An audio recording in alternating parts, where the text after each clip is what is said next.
let's see here. All right, got this bad boy today. So today we're gonna do a block test, pretty much on the s60R right there. As you guys know, I've been telling you guys in the videos that I'm gonna do a block test to verify that the head gasket is good and the block isn't cracked. So make sure that there's no exhaust gases that get into the cooling system, just to double check, because that's what I wanted to know before I start dumping more money into it and making it pretty much perfect car without any issues. I want to make sure that the engine is good. So that's the block test I'm going to do. I'm going to put this in the cooling system, and the car is cold. I haven't started it today. And this fluid, anyways, I will explain it to you guys how this works in the video. Okay guys, so this test, you need the car warm. I just double checked the instructions too to make sure. So you need to warm up your car that the thermostat opens. So pretty much on this car, the thermostat is on top. So the lower hose on the driver's side gets hot first. So the way you know when the thermostat is open, you check this upper hose. If this upper hose gets hot, really hot, that it's kind of hard to hold it, then you know that your thermostat is open. It opens up and it starts circulating coolant through the system. So make sure this hose is hot, and make sure your coolant level is like 2 to 3 inches below the cap. So probably in between minimum and maximum there. So make sure you warm up your car. Once your car thermostat opens, the coolant starts circulating. Then we'll put this tester, we'll open this up, we'll put the tester on top of it, put coolant, I mean not coolant, this fluid here into here, right here up to here, and then we'll put it in the expansion tank right there, and we start pressing this and pretty much sucking the air out of the expansion tank. That will pretty much suck out the air and test if there's any exhaust gases in the cooling systems. If there is, this fluid, this purple fluid, will turn yellow. So if that turns yellow, your head gasket or your block is cracked and exhaust gases are getting into your cooling system. So pretty much, yeah. So yeah, we're gonna heat it up and then we'll do the test. So for this test, you know, a lot of you say, oh, you know, if you have a bad head gasket or a cracked block, you will have issues. You will know definitely. No, that's not the case. Sometimes you will lose tiny bit of coolant over time. It's not going to be major, or a little crack or something like that. So you may lose it here and there, but you're probably not going to have issues. If you have major, you know, head gasket leak or major crack in the block or something like that, then yeah, you may see some consequences, but most of the time you don't. So this is a really good test to see if your cooling system, if your head gasket is good or your block isn't cracked, especially in these cars that are really notorious for the head, you know, the block cracking in between the cylinders because the walls are really thin. And you know, head gasket, I don't think it's a common issue on these cars. So either way, I need to make sure, I need to verify that the engine is healthy. If it is, we'll do more work to it, we'll dump more money into it. If it isn't, I don't know, I'll weigh in my options and see if it's worth finding the block and swapping the block out and see what happened, you know. But yeah, yeah, so we're gonna do a test. We'll find out if our engine is healthy, you know, if the head gasket is good or the block, you know, is good also, because that will tell us. Because if the block is cracked or a head gasket is bad, then yeah, that fluid is gonna turn yellow really quick. So whew, I'm kind of excited. And kind of scared at the same time. I'm really hoping that engine is good, but it's 50-50. I'm doubtful a little bit. And another way to check when your thermostat is open usually is you watch the temperature gauge. It usually gets about to center. So I usually just rev it up at like 2000 RPM. That heats up the engine a lot quicker. So once I see that needle it's pretty close, get to the center, I'll go and check the upper hose where the thermostat is and see if it's hot. Because right now it's cold. It's showing the temperature almost normal operating temperature, but it's cold. So once the thermostat opens, it starts circulating coolant and it gets hot. So once it gets hot, then I'll put the tester in. Okay, so our hose is hot. I gotta make sure the coolant level is in between the maximum and minimum, so it's far enough where I won't be grabbing any coolant, because you don't want to get any coolant in this thing.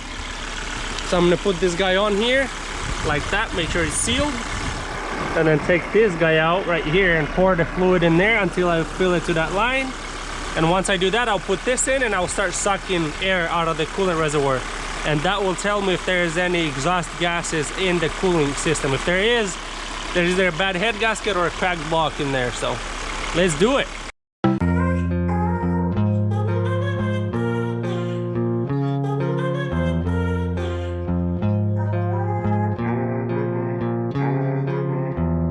Okay, so We got this thing in here. Coolant level is still down, so now I'm just sucking air, because you don't want to suck any coolant into this, because that will make the test useless. So right now, good so far. So I'm gonna do it for about 5 minutes. I'm not gonna, if your engine is hot already, thermostat is open, it's circulating, if you know, if you have a bad head gasket or a cracked block, it will change color within 5 minutes, even less, it will change color. So crossing our fingers, hoping that it's good. So we'll see. I'll just keep an eye out, make sure, you know, coolant level stay the same, and then keep an eye out for this. So here you see I'm just sucking air out of the coolant reservoir. It's sealed nice and tight, so yeah, we'll see.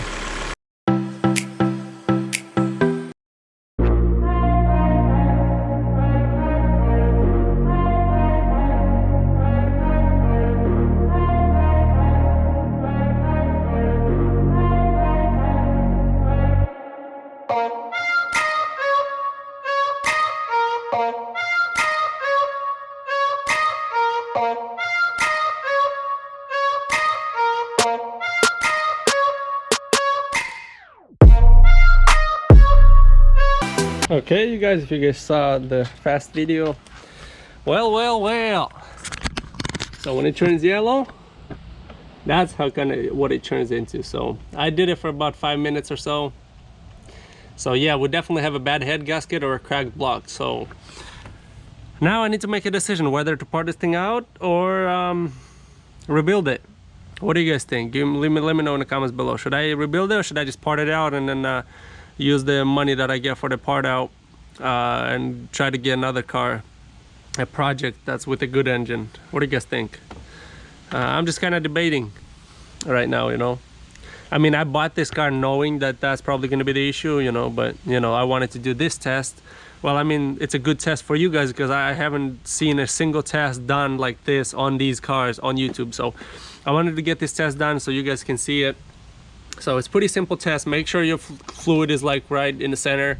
Make sure it's not the coolant, I mean, so that way you don't get coolant in here. And then once the engine is hot, you just keep, you know, squeezing this thing for, you know, 1 minute straight, at least 1 to 2 minutes, and you'll see it changing color. You just kind of compare it to this fluid. Well, in here it's going to be a little lighter than here, but you know, that's not blue, that's yellow, that's obvious. So I did it for 5 minutes just to make sure, you know, the longer I kept it running, the yellower it got. So yeah, that's my result. But that's how you check your block, you know, if you have a head gasket that's blown, or cracked block, or if your head is warped and stuff like that. So yeah, sucks in a way, but I mean, I wasn't having any issues. I was driving it for what, the last couple weeks on the freeway. I did not have any issues. So to say that, you know, I'm the living proof that, you know, even with a bad head gasket or cracked block, you may not end up having any issues. So I've been driving it for a while, I haven't had any issues. So now I'm just gotta make a decision whether I want to mess with it, take the engine out, rebuild it,